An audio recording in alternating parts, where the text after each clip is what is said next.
या देवी सर्वभूतेषु मां शक्तिरूपेण संस्थिता नमस्तस्यै नमस्तस्यै नमस्तस्यै नमो नमः। नमस्कार, जय सिया राम, जय श्री अम्बे। प्यारे दर्शक मित्रों, 6 जून और शुक्रवार के दिन निर्जला एकादशी है, भीमसेनी एकादशी है। और इस दिन आपने ये उपाय कर लिए, ये जो 9 राशि है उनको अवश्य पुत्र संतान की प्राप्ति होगी। और एकादशी पे ये जो एकादशी है वो बहुत ही महत्वपूर्ण एकादशी है। इस दिन किया हुआ दान, धर्म, कर्म, सत्कर्म अनेक गुना फल की प्राप्ति करवाता है, क्योंकि शास्त्र ये कहता है यदि आप साल में कोई भी एकादशी न करो और एक निर्जला एकादशी भीमसेनी एकादशी करो तो उसका विशेष फल प्राप्त होता है। आइए जानते हैं ये जो राशियां हैं उनको ये उपाय करने मात्र से पुत्र संतान की प्राप्ति होगी। और आपको वीडियो को ज्यादा से ज्यादा शेयर करना है, कमेंट में जय श्री सिया राम अवश्य लिखना है।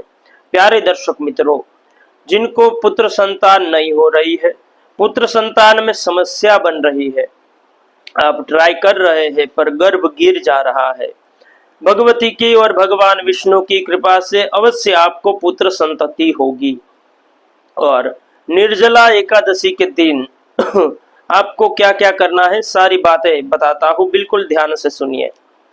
प्यारे दर्शक मित्रों, निर्जला एकादशी के दिन आपको सुबह में ब्रह्म मुहूर्त में उठ जाना है। उस दिन निर्जला यानी कि जल का भी और पानी का भी प्रयोग नहीं करना है, केवल आप निराहार और निर्जल के बिना आपको एकादशी करनी है।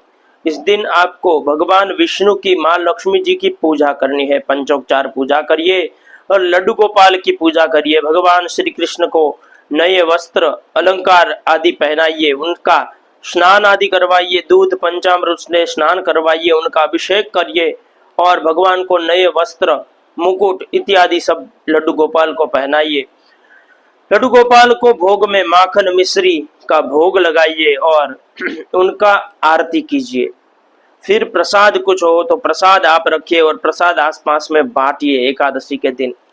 और आपको एकादशी के दिन जितना हो सके भगवती गौ माता की सेवा करनी है। आसपास में कहीं में गौशाला है तो उसको घास चारा खिलाइए गौशाला में।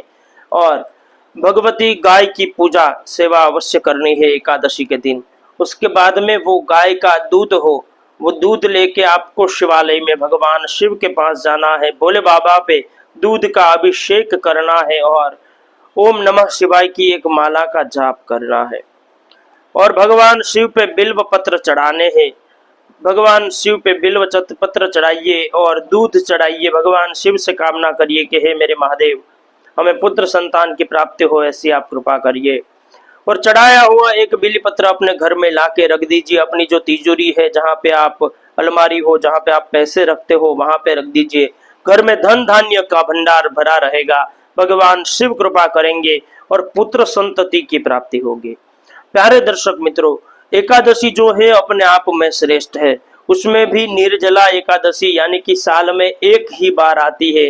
ये जो एकादशी का महत्व है वो बहुत ही श्रेष्ठ है। इसे भीमसेनी एकादशी कहते हैं। और आप साल में कोई एकादशी करे या ना कर सके तो केवल ये एक एकादशी निर्जला करने से पूरे साल की एकादशी का फल मिलता है। वैसे तो एकादशी करनी ही चाहिए, पर यदि ऐसा है कि आप नहीं कर सकते हो तो निर्जला एकादशी करने से भी आपको पूरी साल की एकादशी का फल मिलता है। और ये जो कथन है व्यास जी ने महाभारत में भीमसेन को कहा था कि तुम प्रत्येक एकादशी नहीं कर सकते हो तो साल में एक बार जो एकादशी आती है जिसे निर्जला एकादशी कहते हैं, ज्येष्ठ मास के शुक्ल पक्ष की एकादशी, वो एकादशी करो। और वो एकादशी करने मात्र से तुम्हें सारी एकादशी का फल मिलेगा। तो ऐसी अद्भुत एकादशी आपको करनी है। ध्यान रहे, ये जो दिन है, ये जो तक है, ये जो अवसर है, ये जाना नहीं चाहिए। आपको जैसे बताया वैसे ही आप ये सब उपाय करिए। और ये जो 9 राशियां है जिसमें मेष राशि, वृषभ राशि, मिथुन राशि, कर्क राशि, कन्या राशि, वृश्चिक राशि, तुला राशि, मकर राशि और कुंभ राशि, ये इतनी राशियां हैं, उनको अवश्य पुत्र संतान की प्राप्ति होगी। वीडियो को ज़्यादा से ज़्यादा शेयर करिए, कमेंट में जय श्री सिया राम अवश्य लिखे। जय सिया राम।